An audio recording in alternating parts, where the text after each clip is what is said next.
If you're injured in an automobile collision, the first thing to do is if you're seriously injured, make sure you get the medical treatment you need.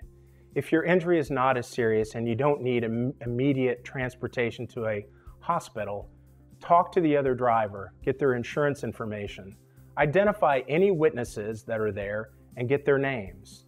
Use your cell phone to take pictures of the vehicle and the scene to document those. Over time, information tends to dissipate, go away, and it's important that you capture that evidence immediately to help you down the road. Well, it's important to hire a lawyer if you've been involved in an accident because a lawyer can take the stress off of you. A lawyer can deal with the insurance company and leave you to focus on your recovery and your family. If you have insurance that will pay your medical bills and also your lost wages, your lawyer can take care of that for you and get income coming in. And also, it's important to have a lawyer to represent you so you can get the maximum amount of money that you're entitled to.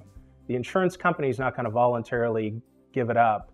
You're going to have a lawyer who can fight for it and get it for you.